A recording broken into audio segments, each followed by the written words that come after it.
అందరికీ నమస్కారం అండి. నా పేరు నాగరాజు. మీరు చూస్తున్నారు నల్లబాయి నాగరాజు ఛానల్. ఈరోజైతే నేను డాకు మహారాజ్ మూవీ రివ్యూ అయితే ఇవ్వబోతున్నానండి.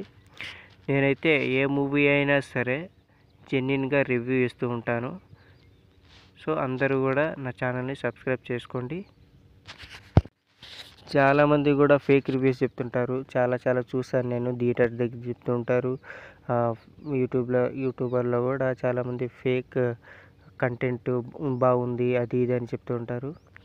నేనేమంటానంటే జెన్యూన్ రివ్యూ ఇవ్వడమే మంచిది అని చెప్పేసి నేను నాకు నచ్చితే నచ్చిందనే చెప్తాను, నచ్చకపోతే నచ్చలేదనే చెప్తాను. ప్రభాస్ అయినా సరే, ఎన్టీఆర్ అయినా సరే, రామ్ చరణ్ అయినా సరే, అల్లు అర్జున్ అయినా సరే, మహేష్ బాబు మూవీ ఎంత పెద్ద స్టార్ హీరో అయినా సరే నేను జెన్యూన్గానే రివ్యూ ఇస్తాను సినిమాల గురించి.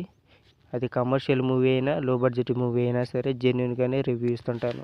దయచేసి అందరు గమనించండి, నేను జెన్యూన్గా రివ్యూ ఇస్తాను. కాబట్టి మీకు నా రివ్యూస్ నచ్చినట్టయితే ఛానల్ని సబ్స్క్రైబ్ చేసి పెట్టుకోండి. Thank you. ఇంకపోతే డాకు మహారాజ్ మూవీ గురించి మాట్లాడుకుంటే, డాకు మహారాజ్ మూవీ చాలా బాగుంది. ఈ మూవీకి అయితే 4.0 రేటింగ్ ఖచ్చితంగా ఇవ్వచ్చు. ఎస్పెషల్లీ ఇందులో అయితే రైటింగ్ అండ్ డైరెక్షన్ చాలా బాగుంది. అండ్ బాలయ్య లుక్ అయితే చాలా బాగుంది. ఇంకపోతే ఈ మూవీలో అసలు సమస్య ఏంటంటే, ఇది రొటీన్ స్టోరీ. చాలా మూవీస్లో చాలాసార్లు ఈ స్టోరీని మనం విన్నాము. స్టార్టింగ్లో వచ్చేసి ఎండింగ్ సీన్ పెట్టి, మళ్ళీ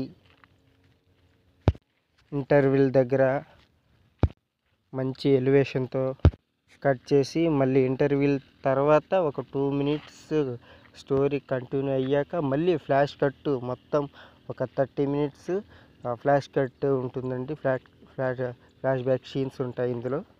రొటీన్ స్టోరీనే. ఎలా చెప్పుకోవాలంటే సింహ మూవీ చూసారు కదా, అందులో ఫ్లాష్ బ్యాక్ ఎలా మధ్యలో పెడతారు, అలానే ఉంటుంది మూవీ కూడా.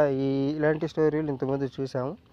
కానీ బాలయ్య మూవీ, యాక్టింగ్ వలన మూవీ అయితే చాలా నచ్చుతుంది అందరికీ. అందుకే ఈ మూవీ ఇప్పుడు సూపర్ హిట్ టాక్తో నడుస్తుంది. ఓవరాల్గా మూవీ అయితే బాగుంది, సూపర్ హిట్. మూవీని అయితే వన్ టైం వాచ్ లేదా 2 టైం వాచ్ కూడా చేయొచ్చు. సో బోర్ కొట్టదు కాబట్టి 2 టైం వాచ్ కూడా చేయొచ్చు. మూవీ అయితే బాగుందనే చెప్తాను. సో అందరూ వెళ్ళి చూడండి. నేనైతే ఖచ్చితంగా జెన్యూన్ రివ్యూ మాత్రమే ఇస్తాను. సో అందరూ కూడా ఛానల్ని సబ్స్క్రైబ్ చేసి పెట్టుకోండి. Thank you.